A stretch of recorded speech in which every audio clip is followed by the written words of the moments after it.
اعوذ باللہ من الشیطان الرجیم بسم اللہ الرحمن الرحیم وَأَتِمُّوا الْحَجَّ وَالْعُمْرَةَ لِلَّهِ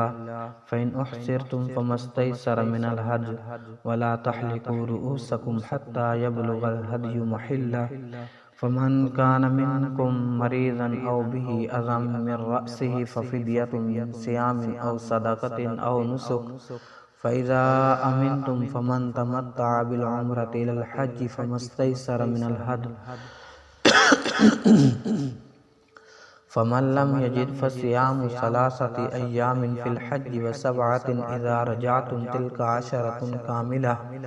ذَلِكَ لِمَنْ لَمْ يَكُنْ أَهْلُهُ حَاضِرِي الْمَسْجِدِ الْحَرَامِ وَاتَّقُوا اللَّهَ وَاعْلَمُوا أَنَّ اللَّهَ شَدِيدُ الْعِقَابِ صدق اللہ العظیم۔ وَأَتِمُّوا الْحَجَّ وَالْعُمْرَةَ لِلَّهِ اور جب حج اور عمرے کو شروع کرو تو اللہ کے لیے اس کو پورا کرو۔ فَإِنْ أُحْصِرْتُمْ فَمَا اسْتَيْسَرَ مِنَ الْهَدْيِ اگر تم کسی وجہ سے روک دیے جاؤ تو پھر جو قربانی میسر ہو اسے کر ڈالو۔ وَلَا تَحْلِقُوا رُءُوسَكُمْ حَتَّى يَبْلُغَ الْهَدْيُ مَحِلَّهُ اتنے تک اپنا سر نہ منڈاؤ جب تک قربانی کا جانور قربانی گاہ تک نہ پہنچ جائے۔ فَمَنْ كَانَ مِنْكُمْ مَرِيضًا أَوْ بِهِ أَذًى مِنْ رَأْسِهِ فَفِدْيَةٌ مِنْ صِيَامٍ أَوْ صَدَقَةٍ أَوْ نُسُكٍ ہاں اگر تم میں سے کوئی مریض ہے اس کے سر کے اندر کوئی تکلیف ہے تو پھر وہ فدیہ دے یا صدقہ کرے یا قربانی دے۔ فَإِذَا أَمِنْتُمْ فَمَنْ تَمَتَّعَ بِالْعُمْرَةِ إِلَى الْحَجِّ فَمَا اسْتَيْسَرَ مِنَ الْهَدْيِ ہاں اگر تم حالت امن کے اندر ہو تو عمرے اور حج کے درمیان تمتع کرو اور جو میسر ہو قربانی اسے کر ڈالو۔ فَمَنْ لَمْ يَجِدْ فَصِيَامُ ثَلَاثَةِ أَيَّامٍ فِي الْحَجِّ وَسَبْعَةٍ إِذَا رَجَعْتُمْ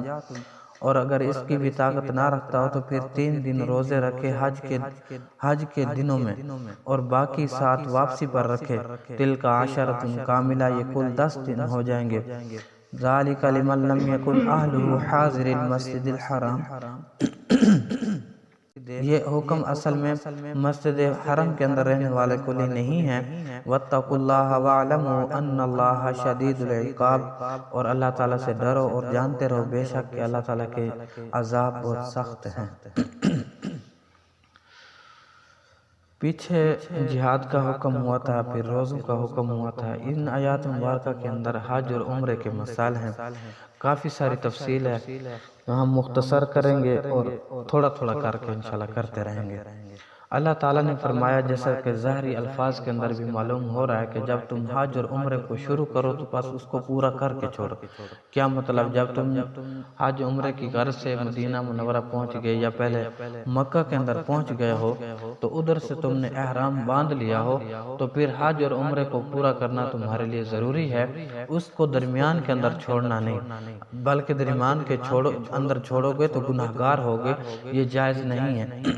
اس کے اندر تمام علماء کرام متفق ہیں اور تمام مفسرین حضرات بھی یہی فرماتے ہیں کہ جب بھی حج اور عمرے کا ارادہ کیا جائے اور پہنچ جائے اور احرام باندھ لیا جائے، پوری نیت کر لی جائے تو پھر اس کو پورا کر کے چھوڑا جائے، اس کو درمیان کے اندر نہ چھوڑا جائے بلکہ اس کو پورا کر کے چھوڑا جائے۔ حضرت عبداللہ ابن عباس رضی اللہ تعالیٰ عنہ فرماتے ہیں کہ حج اس وقت پورا نہیں ہوتا بلکہ حج اس وقت پورا ہوتا ہے جب تم قربانی گاہ تک جانور پہنچ جائے، جمرہ عقبہ تک جانور پہنچ جائے اور تم خانہ کعبہ کا طواف کر لو اور صفا مروہ کے درمیان دوڑ لو، بس تمہارا حج اب پورا ہو گیا ہے، اس سے پہلے تمہارا حج پورا نہیں ہوگا۔ تو ان کے کہنے کا مطلب بھی یہی ہے کہ تم جب احرام باندھ لو، تیاری کر لو، گھر سے احرام باندھا ہے یا جس طرح ہم دور کے ہیں کہ اگر ادھر والے ہیں تو وہ تو گھر سے ہی باندھ لیتے ہیں، یا جس طرح ادھر سے حجاج کرام جاتے ہیں تو وہ جہاں اتارتے ہیں پھر اس جگہ ہوتی ہے وہاں سے پھر احرام باندھ کر تیاری کر کے عمرے کی طرف یا حج کی طرف جاتے ہیں۔ جب احرام باندھ لیا جائے، نیت کر لی جائے، تجارت کا کسی چیز کی نیت دل کے اندر نہیں ہے، غرض نہیں ہے، صرف حج اور عمرے کی نیت ہے، تو پھر حج اور عمرے کی نیت سے جب احرام باندھ لیا جائے، نیت کر لی جائے، پھر اس کو پورا کر کے چھوڑا جائے، بلکہ اس کو درمیان کے اندر چھوڑنا جائز نہیں ہے، گناہ ہے۔ حضرت عبداللہ ابن عباس رضی اللہ تعالیٰ عنہ فرماتے ہیں کہ حج اور عمرے کو پورا کر کے چھوڑا جائے، اگر درمیان کے اندر چھوڑو گے تو گناہ گار ہوگے۔ پھر آگے اللہ تعالیٰ نے خود فرما دیا۔ مفسرین حضرات فرماتے ہیں کہ یہ بھی آیات مبارکہ جیسے پیچھے گزرا ہے نا کہ آیات مبارکہ یہ بھی اصل میں سن 6 ہجری میں اتری ہے، اس وقت جب آپ صلی اللہ علیہ وآلہ وسلم عمرے کے لیے مدینہ شریف مکہ کی طرف جا رہے تھے، تو حدیبیہ کے میدان پر آپ صلی اللہ علیہ وآلہ وسلم کو مشرکین مکہ نے روک دیا تھا کہ آپ عمرہ نہیں کر سکتے۔ تو اس وقت اللہ تعالیٰ نے یہ آیات مبارکہ اتار کر فرمایا کسی وجہ سے تمہیں روک دیا گیا ہو، چاہے دشمن کی وجہ سے ہو، چاہے کوئی ایسی آفت آ گئی یا ایسا کوئی مسئلہ بن گیا، کوئی ایسی مجبوری بن گئی کہ تم اب پہنچ گئے ہو قریب لیکن عمرے کی غرض سے